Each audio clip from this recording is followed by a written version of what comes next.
निराश ना हो, सही समय का इंतजार करो।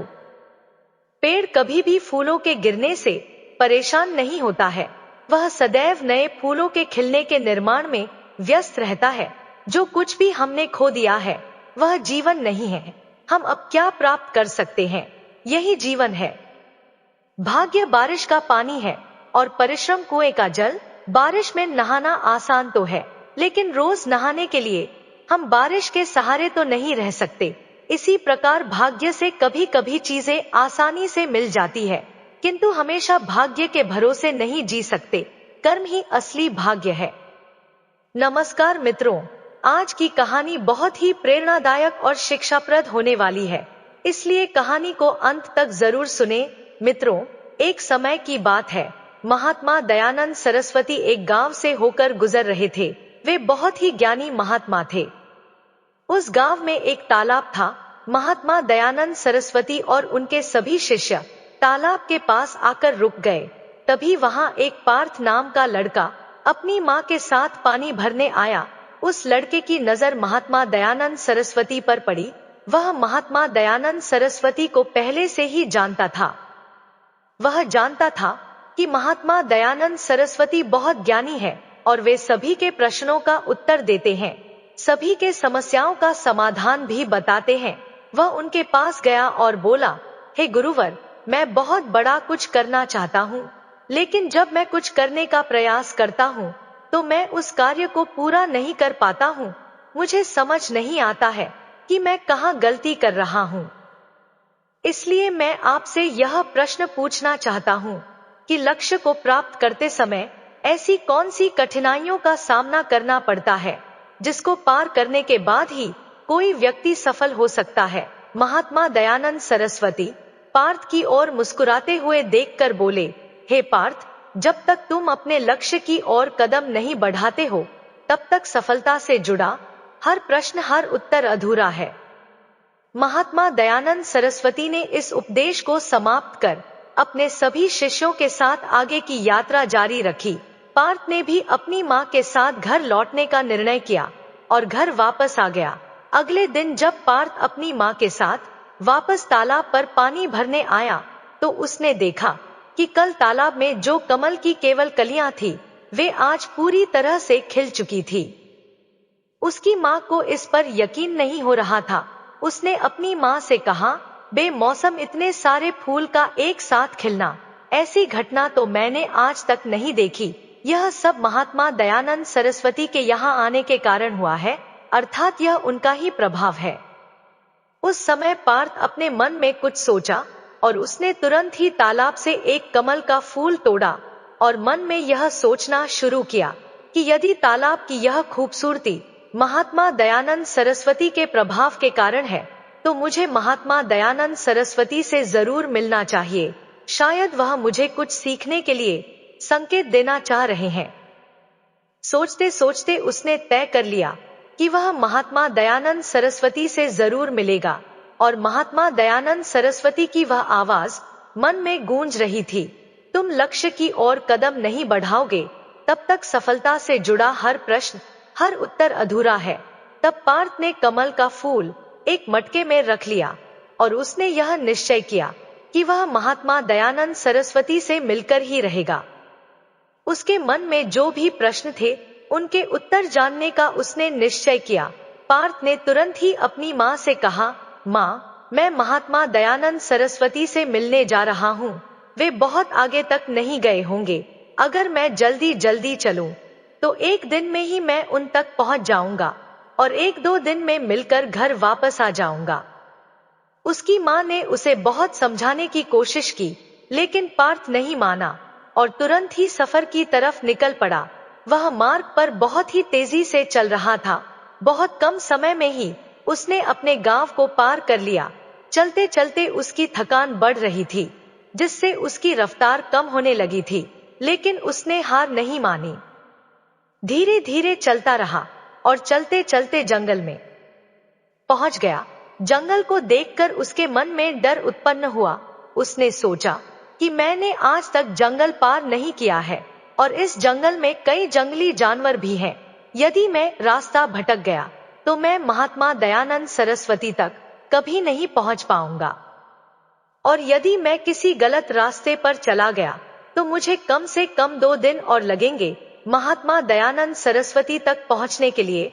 और यदि वह मुझसे बहुत आगे निकल जाते हैं तो मुझे बाकी रास्ते भी पता नहीं चल पाएंगे और फिर मैं उनसे कभी नहीं मिल पाऊंगा। पार्थ इसी सोच विचार में डूबा हुआ था, तभी उसने देखा कि उसी रास्ते से एक घोड़े की सवारी आ रही थी। पार्थ ने उस घुड़सवार से कहा, हे मुसाफिर, क्या तुम मुझे जंगल पार करवा दोगे? मुझे महात्मा दयानंद सरस्वती से मिलना है और मुझे यह कमल का फूल उन्हें देना है। इस पर घुड़सवार ने कहा, हे मित्र, मैं आपको जंगल पार नहीं करवा सकता, लेकिन मैं आपकी मदद कर सकता हूँ। यह कमल वाला मटका मैं महात्मा दयानंद सरस्वती तक पहुंचा सकता हूँ। पार्थ ने फिर सोचा और विचार किया, यदि मैं पैदल चलूं तो बहुत समय लगेगा और शायद मैं महात्मा दयानंद सरस्वती से मिल ना पाऊं, लेकिन यदि मैं इस मटके को घुड़सवार को दे दूं तो वह बहुत जल्दी महात्मा दयानंद सरस्वती तक पहुंचा देगा। इससे मेरा काम आसान हो जाएगा और मैं जो चाहता हूं वह भी पूरा हो जाएगा। काफी समय सोच विचार करने के बाद वह निर्णय लिया कि वह मटके वाला कमल घुड़सवार को दे देगा। वह उस मटके को उस घुड़सवार के हाथों सौंपने ही वाला था कि तभी उसे याद आया कि इस कमल को महात्मा दयानंद सरस्वती तक पहुंचाने के पीछे उसका क्या उद्देश्य था। वह किस उद्देश्य से यह कमल महात्मा दयानंद सरस्वती के पास ले जा रहा है। तभी उसके मन में एक और विचार आया कि अगर मैं यह मटके वाला कमल लेकर महात्मा दयानंद सरस्वती तक नहीं पहुंचा तो मेरे प्रश्नों का उत्तर मुझे कैसे मिलेगा। और हो सकता है कि मेरे जीवन में यह एक ही मौका है जिससे मैं महात्मा दयानंद सरस्वती से मिल सकता हूँ और अपने सभी प्रश्नों के उत्तर जान सकता हूँ। यह सोचकर उसने निर्णय लिया कि वह यह मटका नहीं देगा, मैं इसे खुद ही उन तक पहुंचाऊंगा।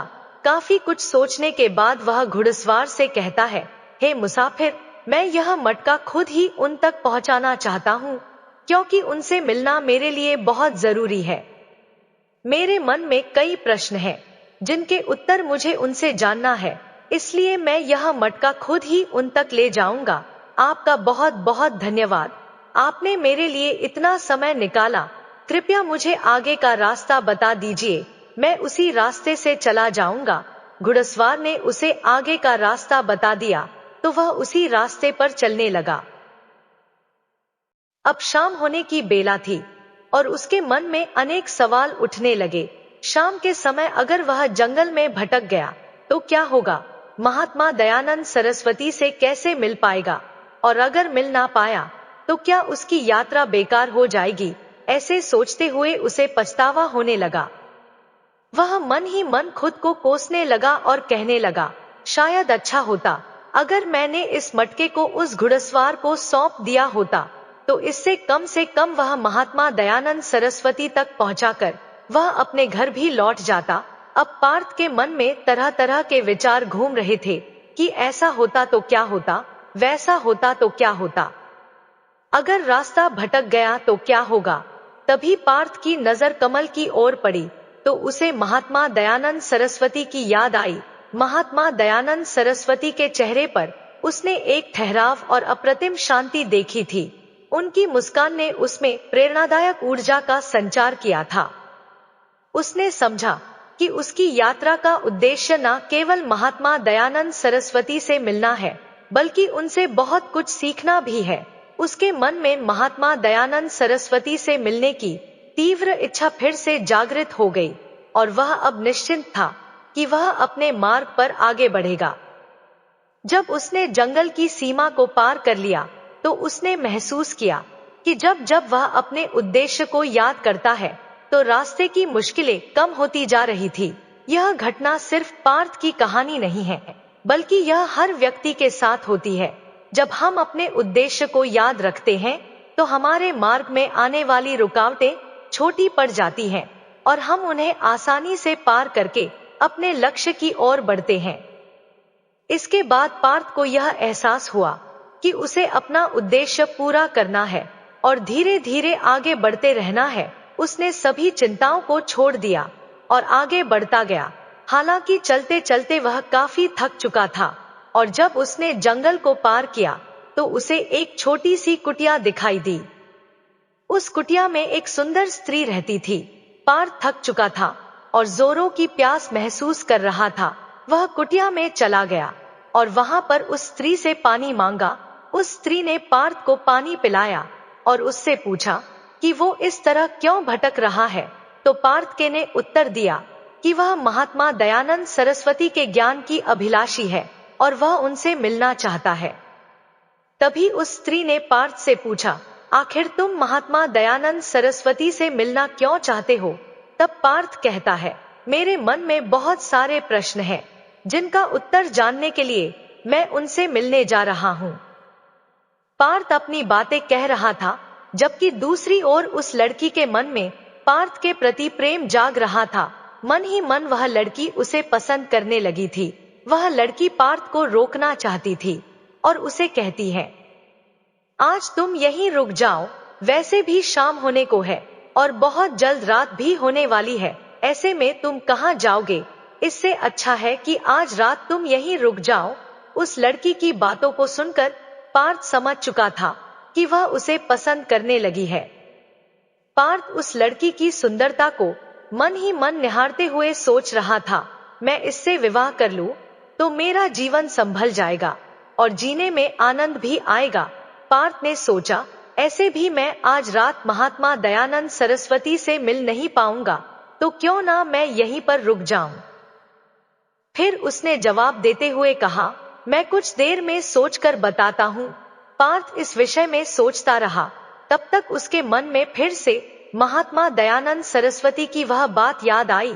उसे एहसास हुआ कि मैं इतनी दूर से यहाँ क्यों आया हूँ। और उसने मन मन सवाल किया कि क्या मैं यहाँ इतनी दूर इस लड़की के साथ मित्रता, प्रेम अथवा विवाह करने आया हूँ? नहीं नहीं, यह मेरी प्रेमिका नहीं बन सकती। क्या भरोसा आज को इसका मन मेरे पर आया है, कल किसी और पर आ जाए। पार्थ ने तुरंत ही उस कमल की ओर देखा और उसे उसका उद्देश्य याद आ गया। उसने जल्दी से निर्णय लिया कि वह आगे अपनी लक्ष्य की ओर कूच करेगा। उसने लड़की को मना किया और अपने मार्ग की ओर प्रस्थान किया। जब वह आगे की ओर बढ़ने लगा, तभी उसे अपने निर्णय पर अफसोस होने लगा। उसे ऐसा लग रहा था कि अगर मुझे महात्मा दयानंद सरस्वती ना मिले तो उसके हाथ से वह लड़की भी चली जाएगी। उसे इस बात का बहुत दुख था, फिर भी वह आगे बढ़ता गया। कुछ दूर जाने के बाद जब उसका मन शांत हुआ, तब उसे यह एहसास हुआ कि यदि वह उस स्त्री के पास रुक जाता तो वह अपने उद्देश्य में कभी सफल नहीं हो पाता और उसकी यह यात्रा बेकार हो जाती।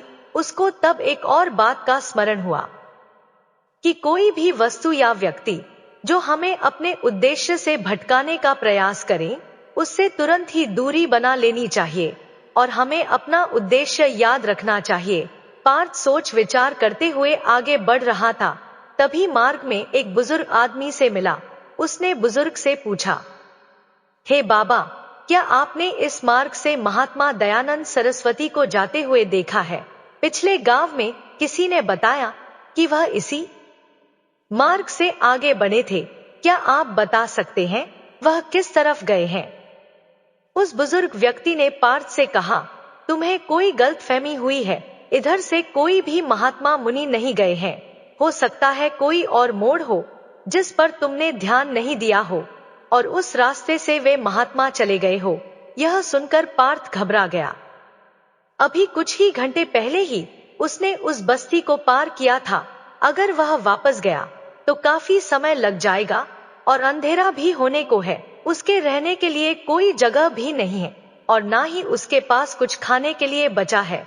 इससे उसकी पूरी यात्रा बेकार हो जाएगी। पार्थ ने कहा, मुझे तो लगता था कि मैं महात्मा दयानंद सरस्वती से मिल पाऊंगा, लेकिन अब लगता है कि उनसे मिलना इस जन्म में तो संभव नहीं है। इस प्रकार के कई विचार पार्थ के मन में उमड़ने लगे थे। पार्थ खुद पर संदेह करने लगा। जैसे ही उसके मन में इस प्रकार के विचार उत्पन्न हुए, मानो उसके पैरों में किसी ने बेड़ियां डाल दी हो। वह बार बार केवल एक ही बात सोच रहा था, आखिर मुझे वह क्यों नहीं दिखाई दिया? मैं बार बार एक ही गलती क्यों करता हूँ?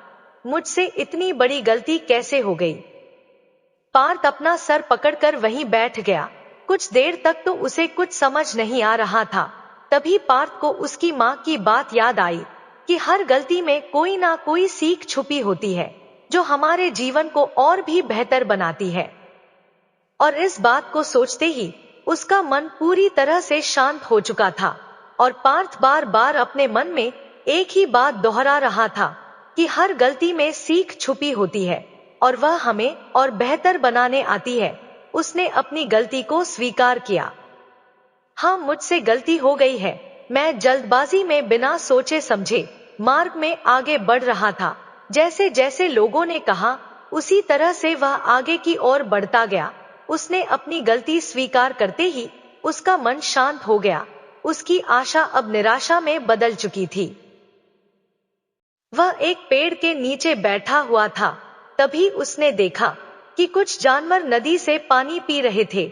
यह सब देखकर पार्थ को याद आया कि जब वह पहली बार महात्मा दयानंद सरस्वती से मिला था, तो वह पानी के पास मिला था और महात्मा दयानंद सरस्वती के साथ उनके कई शिष्य भी थे।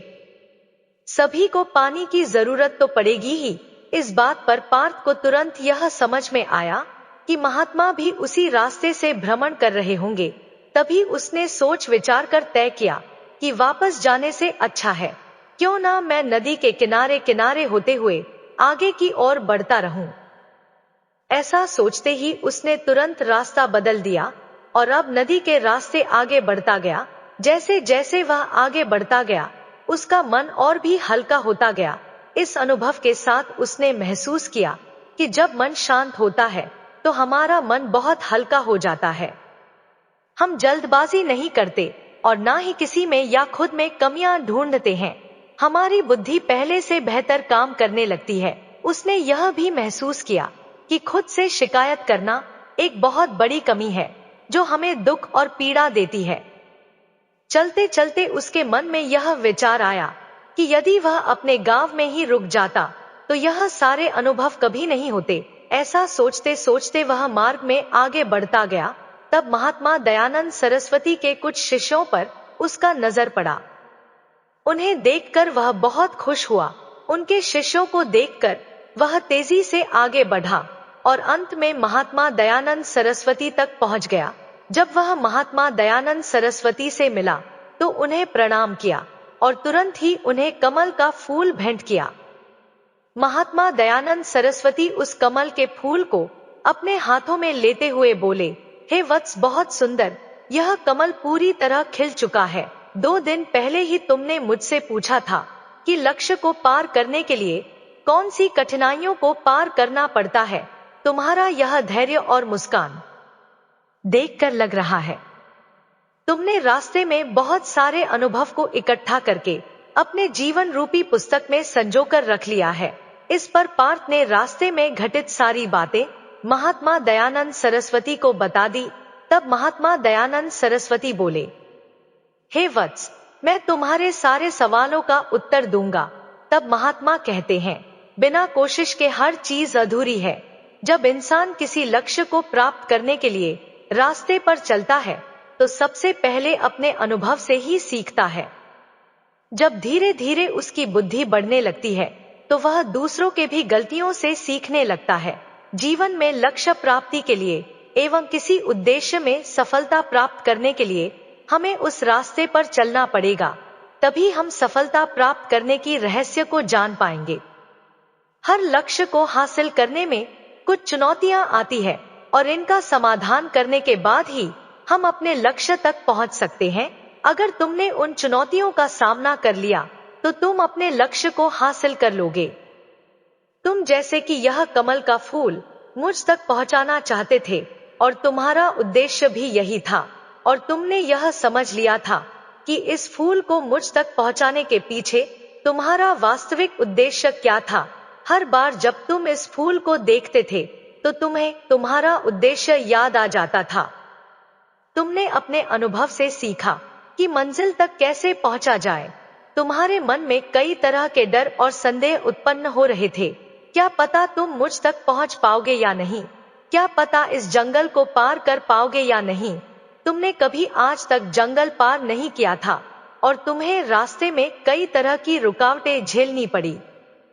जब हमारे रास्ते में तरह तरह की रुकावटें उत्पन्न होती हैं, तो हमारा मन बाधित होने लगता है और हम अपने लक्ष्य से भटक जाते हैं। लेकिन जब हम अपना सारा ध्यान रुकावट से हटाकर अपने उद्देश्य पर लगाते हैं, तो सारी रुकावटें खुद ही छोटी लगने लगती हैं और हम आसानी से पार करते जाते हैं।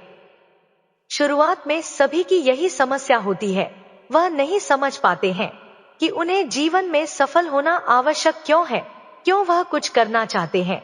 उनके सामने बहुत सारी परेशानियां आती रहती हैं और वे उन परेशानियों के सामने हार मान लेते हैं। लेकिन जैसे जैसे आप आगे बढ़ते हैं और अपने लक्ष्य के प्रति पूर्ण रूप से समर्पित होते हैं, तो सफलता की ओर बढ़ना आसान हो जाता है। असली शक्ति इच्छाओं को पूरा करने में नहीं है, बल्कि यह है कि हम सब कुछ जानते हुए भी सही काम नहीं कर पाते हैं। अगर हम अपने उद्देश्य की ओर बढ़ते हुए किसी भ्रम जाल के आकर्षण का मोहपाश में फंसकर रुक जाते हैं और हमारी लक्ष्य प्राप्ति की यात्रा अधूरी रह जाती है, जैसे कि इस यात्रा के दौरान तुमने हमेशा फूल को अपने साथ रखा, वैसे ही हमें उद्देश्य को हमेशा सामने रखना चाहिए। हमारा लक्ष्य हमेशा आंखों के सामने होना चाहिए ताकि हमें निर्णय लेने में आसानी हो। मित्रों, वीडियो कैसी लगी कमेंट बॉक्स में कमेंट करके जरूर बताएं। वीडियो को लाइक शेयर करें और हमारे चैनल को सब्सक्राइब करें। आप सभी का धन्यवाद।